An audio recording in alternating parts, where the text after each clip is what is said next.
Ciencia, deporte, ciclismo, triatlón. Esto es Training for All, tu podcast de referencia. Un aspecto muy importante para la mayoría de ciclistas o triatletas o simplemente personas que monten en bicicleta es saber si la altura del sillón es correcta o no, en primera instancia. Y en segunda, además de ser correcta, si ésta puede aportar un plus o simplemente aportar eficiencia a su pedaleo. Hay varios papers escritos sobre estos. Algunos de los más famosos ya los habréis visto en las redes sociales de algunas de las personas que conformamos este podcast, o de nuestro compañero también Javier Sola, que también suele compartir bastante este tipo de información, como por ejemplo los artículos de Vini. Pero nosotros hemos decidido escoger en concreto porque, y lo hemos discutido justo antes de entrar, porque creo que hay que aportar una visión crítica de lo que se hace en ciencia. Y queremos exponerlo para, bueno, dar un poquito esa parte crítica que quizá el podcast ha venido saltándose, ya que era muy normativo. Básicamente explicábamos lo que decía el paper en cuestión y luego dábamos unas conclusiones. Aquí, además de conclusiones, creo que es necesario ser crítico, porque no todo lo que se escribe en ciencia tiene por qué ser correcto o ser válido para aplicarlo en el día a día de nuestros deportistas. Y nos vamos a permitir el lujo de que así sea, porque, bueno, ya que algunos de nosotros estamos dedicados al mundo de la biomecánica, nos damos cuenta de que lo que viene en este paper pues es bastante riguroso y se puede coger con pinzas, incluso diría que prácticamente no vale para nada. No por ello quiero desalentaros a que nos escuchéis el podcast, sino más bien quiero que lo escuchéis, para que si alguien, algún gurú de la biomecánica os coge y os mide la altura del sillón, pues sepáis qué es lo que tiene que tener en cuenta y por qué la eficiencia de pedaleo, más bien en este caso la técnica de pedaleo, es importante para esta altura de sillón, y por qué la técnica de pedaleo precede a la altura de sillón y no viceversa. Básicamente, este paper nos habla de un modelo simplificado, y lo llama así porque desprecia o omite una de las partes que además nosotros, como nos vamos a basar en la técnica de pedaleo, es para nosotros una de las partes más importantes a la hora de realizar una biomecánica de la bicicleta. En este caso, pues el paper, como ahora comentarán mis compañeros, está basado en un montón de cálculos trigonométricos que al final dan lugar a unos aspectos que se estudian en física, ya que al final nos encontramos en un sistema de palancas. Y bueno, está muy bien, muy bonito todo, muy técnico, pero o sea, para empezar, como hemos dicho antes, omiten el pie, que es la última palanca de la pierna en sí mismo, y para eso tenéis un vídeo sobre plantillas en ciclismo y sobre calas, hablando con Javier Ramos, que nos explicaba un poquito cómo funcionaba el pie en la bicicleta. Creo que es bastante interesante poder pegarle un repaso. Nos habla de energía mecánica, de conservación de la energía, nos habla de eficiencia de pedaleo, y es curioso esto último de que nos hable de eficiencia de pedaleo cuando básicamente omite todo lo que hace el pie. Pero bueno, hace sus cálculos. Luego veremos esto en más detalle. Ahora os dejo con Gabri, que va a empezar con la primera parte del paper. Bueno, muy buenas a todos. El objetivo de este trabajo, al final, lo que ha contado los autores de este artículo ha sido determinar si esa eficiencia, efectividad del pedaleo está relacionada en cierta medida con la diferencia en la altura del sillín y en concreto con la medida de la cadencia seleccionada por el deportista. Para ello, lo que han usado ha sido un modelado matemático a través del uso de un programa que es MATLAB, que es un programa que se utiliza mucho en ingeniería y sobre todo en cálculo, sobre todo a nivel de trigonometría y, bueno, y aspectos relacionados con física teórica, para la selección en definitiva de dos variables. Prácticamente en el artículo lo que hablan es de que hay dos variables a tener en cuenta para seleccionar bien la altura del sillín y seleccionar bien la cadencia. Por un lado, la reducción de la energía mecánica de pedaleo, es decir, ante un mismo efecto de pedaleo, un mismo ciclo de pedaleo, ¿cuál sería esa variable de cadencia y altura? que consiguen una menor o un menor gasto de energía en el pedaleo, es decir, esa reducción de energía mecánica en el pedaleo, y por otro lado el incremento de la conservación de la energía, que es otro de los cálculos teóricos que se describen muy bien en el artículo y que se dejarán en la descripción. En base a esta serie de cálculos y en base al uso de los modelados, los autores de este estudio llegan principalmente bueno, sacar las siguientes tesis. Por un lado, altas cadencias aumentaban, o sobre todo a nivel de cálculo respecto a trabajos de cadencia autoseleccionada, dentro de esas altas cadencias aumentan el gasto mecánico respecto a bajas cadencias, de las cuales si se conseguían esas bajas cadencias una reducción mecánica del pedaleo y que ahora podremos desgranar un poquito más en las conclusiones de este trabajo y sobre todo en la crítica final.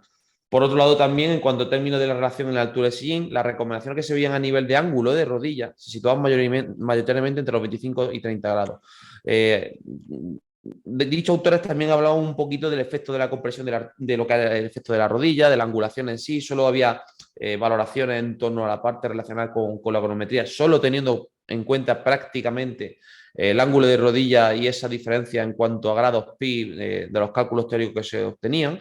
Y también es cierto que la cadencia de autoselección del deportista puede comprometer en cierta medida la altura del sí, por lo que se requieren, y de esto los autores también lo muestran un poquito más en detenimiento, que se requieren más estudios para encontrar una recomendación más exacta en cuanto a la selección de la altura y en concreto del sillín y de la cadencia. A continuación, os dejo con mi compañero, en concreto Sergio, que os podrá contar un poquito más en detalle de la situación del artículo. Sí, Gabriel, al final tú has resumido súper bien de lo que trata el artículo y las conclusiones que se trata y cómo se hace el estudio en sí. Y nada, yo simplemente quería un poco hacer una reflexión acerca, después de haber leído y reflexionado sobre este artículo, que al final la biomecánica, todos sabemos y creo que también todas las personas cada vez se le da más valor a la biomecánica, ¿no? Como factor súper determinante tanto del rendimiento como de esa salud y ese confort y prevención de lesiones en el ciclismo. Y bueno, en este caso el paper que traemos hoy pues se trata un poco de ver qué mejora tiene el rendimiento, ¿no? En cuanto a la eficiencia de la pedalada.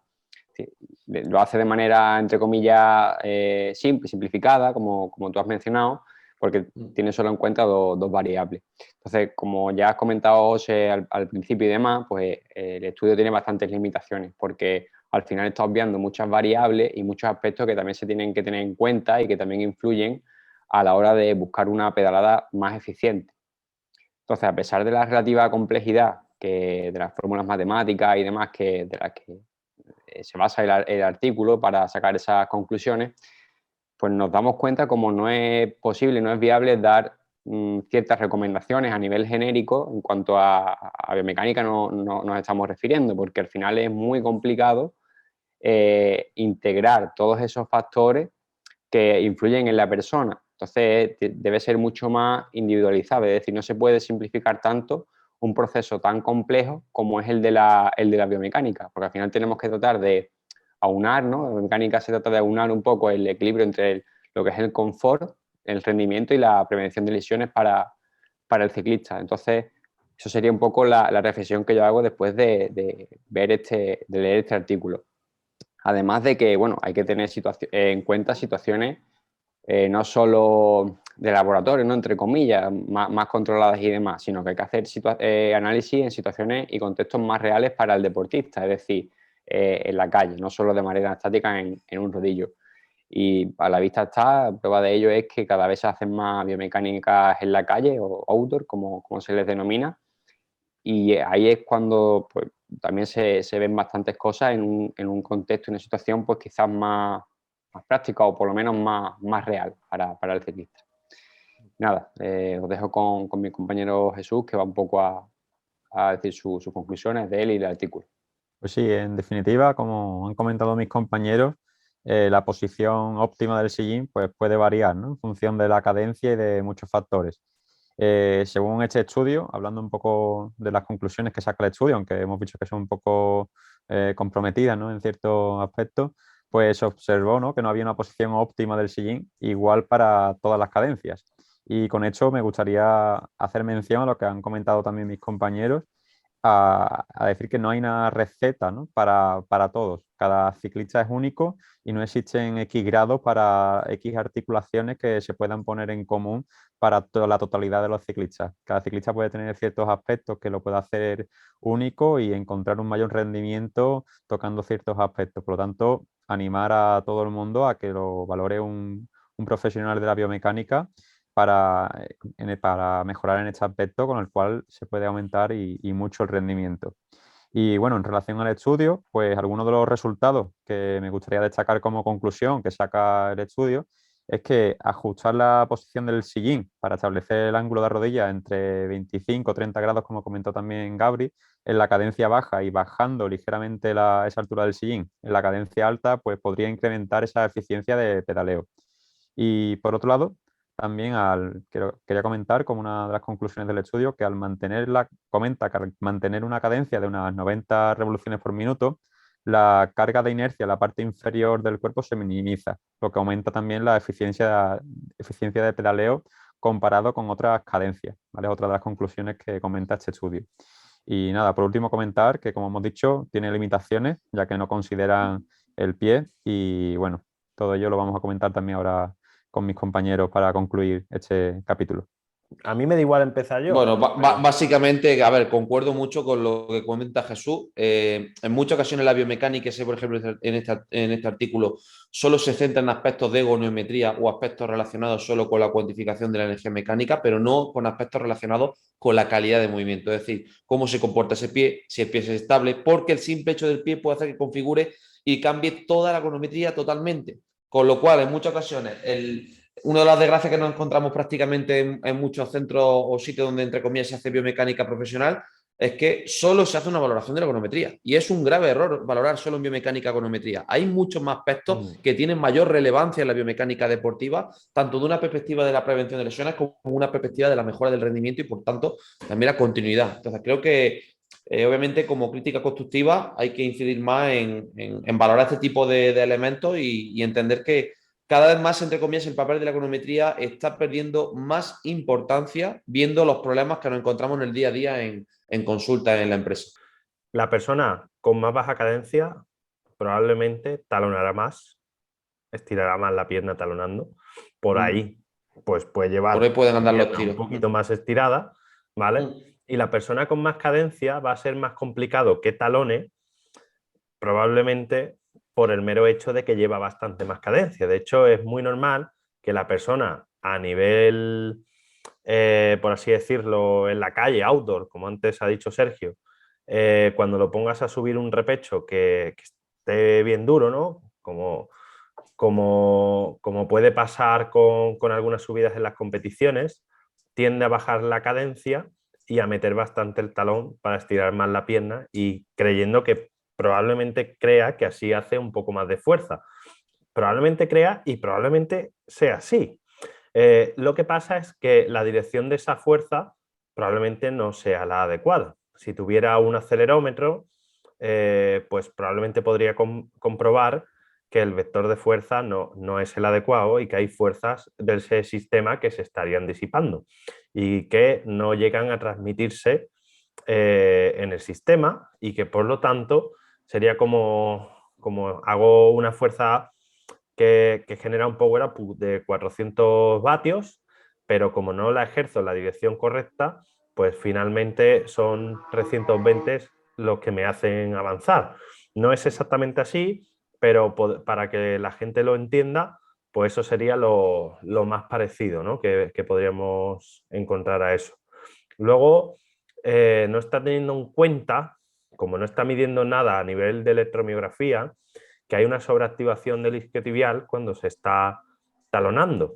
De hecho, era algo que ya pudimos comprobar en su día cuando teníamos un electromiógrafo aquí en Training for All y que la gente que desarrollaba un pedaleo donde se tiraba muchísimo del pedal hacia arriba y además donde en la bajada también se talonaba, pues que estaba literalmente haciendo un movimiento con una carga excéntrica muy alta sobre el isquiotibial que a la larga producía fatiga. Y normalmente, ¿sabéis cuál es el problema más típico que tienen este tipo de personas? que tenían calambres a partir de cierto punto de la carrera. Y todo el mundo nos decía, oye, ¿yo cómo puedo eliminar los calambres? ¿Qué tomo? Electrolitos, no sé qué, no sé cuánto. No, amigo mío. Aprende a pedalear bien. Tienes calambres por culpa de la carga excéntrica que generas en cada pedalada. ¿Sabes?